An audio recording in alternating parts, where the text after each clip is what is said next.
APS professional Aaron Perry has returned to the home of Nora Sosa to conduct a follow-up interview with Ms. Sosa's grandson and caregiver, Carlos, while Ms. Sosa is asleep in her room.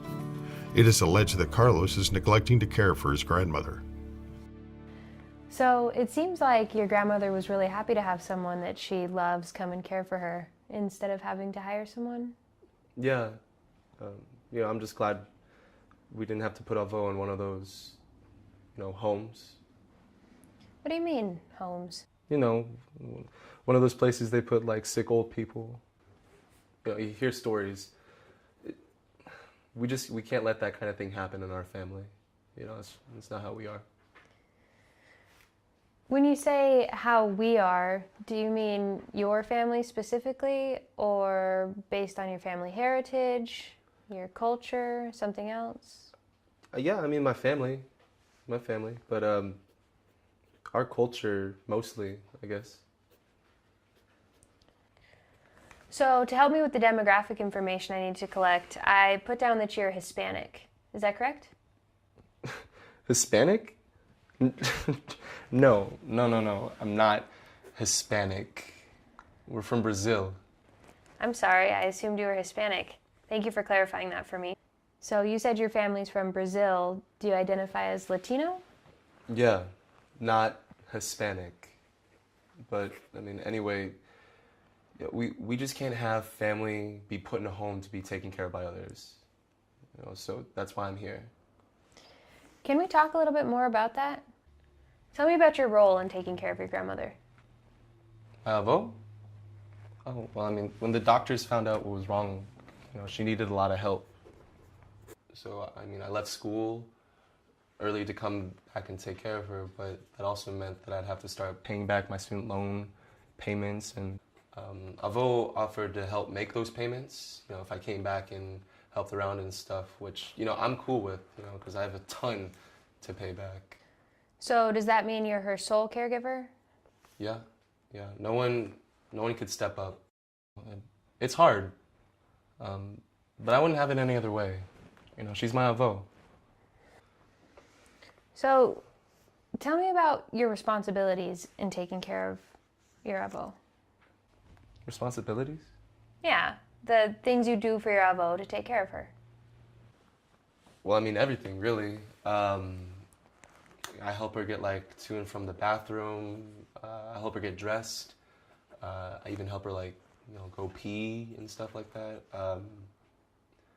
She has to take her diabetes medicine 3 times a day based off this, sliding scale thing.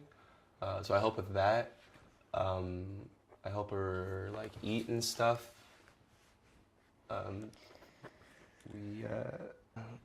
That sounds like a lot. How did you find out about her needs and how to take care of them? Well, the doctor told me. Yeah, the day she got discharged from the hospital, I came to, come pick her up. But before we left, the doctors and the nurses came in and, gave me the paperwork and, the instructions on how to take care of her, because I told them that I'd be the one taking care of my Avo. So you were able to speak with the doctor and review the discharge instructions? Yep. Yes, ma'am. And I take that shit seriously.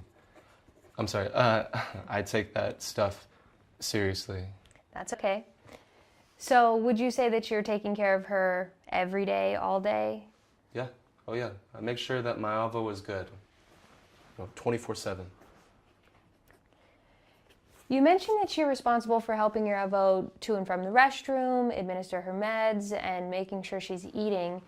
Can you tell me about what that looks like day to day and the types of care you're responsible for? Yeah, when I was in school, I was looking to become a doctor myself.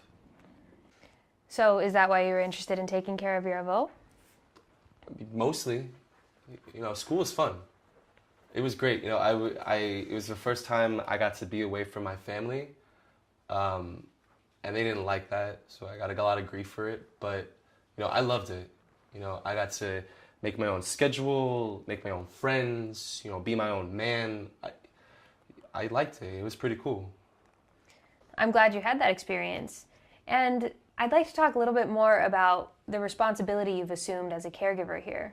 What did you go to school for? I have my master's in social work. So, can you tell me about the medication your Avo requires? So like counseling and stuff like that. I bet it's pretty cool to like hear people's stories all day long. You know, when I was in school, it's not like I really knew what I wanted to do. I just knew that I wanted to be on my own for a bit. But I mean, school's crazy expensive. How did you pay for your master's? Carlos, I hear that talking about college is important to you. For now, can we just keep the focus on your Avo and talk about her health and safety and care a little bit longer? Can you tell me about the medication she needs? Yeah, sorry. She takes her diabetes medicine at 7 in the morning, 12, and 7 at night.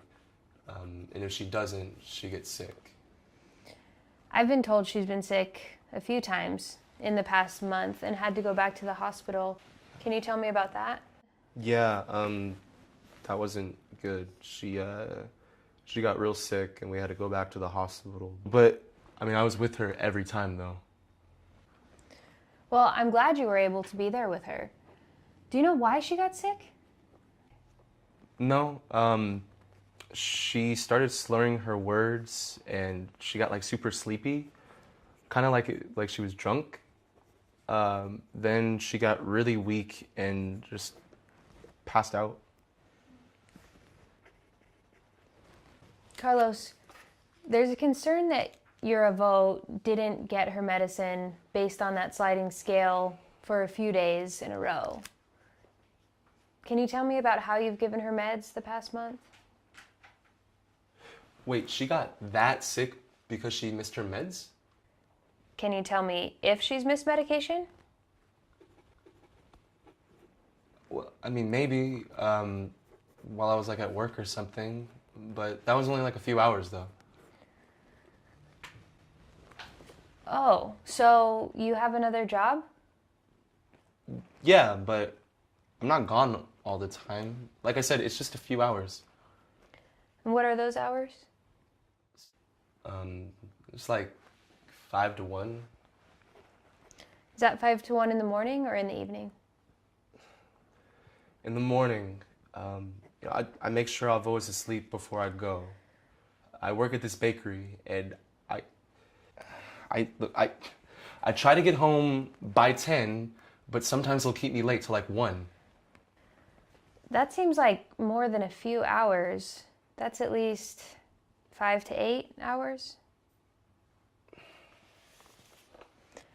Who watches your grandmother when... My Avo! You're right. I apologize. Who watches your Avo when you're working at the bakery? No one. We don't have anybody. Carlos, I need your help clarifying a couple of things. You mentioned that you're responsible for your Avo 24/7. Is that correct? Yes, and I am. But sometimes you're working at the bakery for between 5 and 8 hours.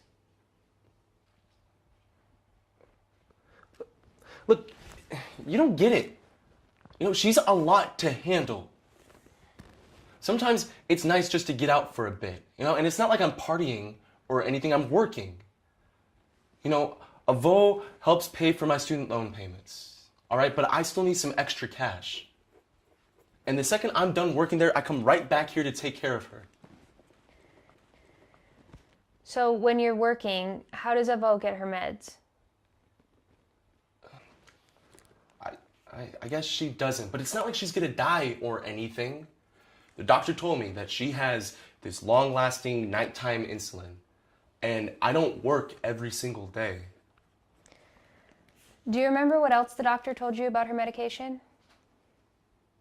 Wait, what? What else did the doctor tell you about her medication? Anything about a schedule for her meds? Yeah, she said I'd have to help Avo take a shot 3 times a day.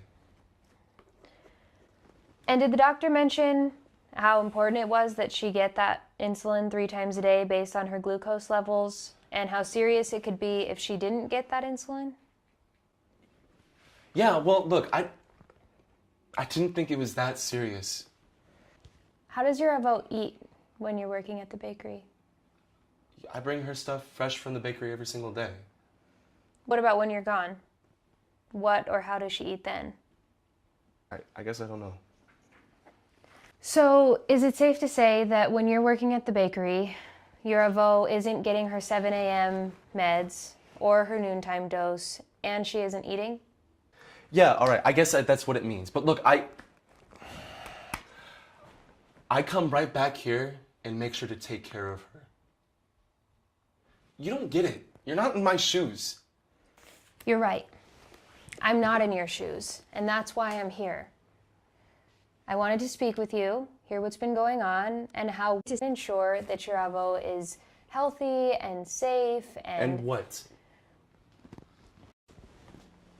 Well, it seems like avo needs someone here 24/7, but you're needing to work some outside the home, which kind of gets in the way of that. Okay, well, what if I change my hours up at the bakery? You know, got a nighttime shift or something. You know, I could work from like 9 at night till the morning. Or I could get a job stocking like shelves at a warehouse or something like that. But if you're taking care of avo all day and working all night, when are you going to sleep? I'll figure it out. I always do. Look, I'm telling you, we're not putting avo in one of those homes. I understand that's not something you're wanting for her. There are some agencies that help families who need extra caregiving support. They might be able to help provide the extra care avo needs when you're at work. If you're willing to, I'd like to go over these and some other resources available to help you.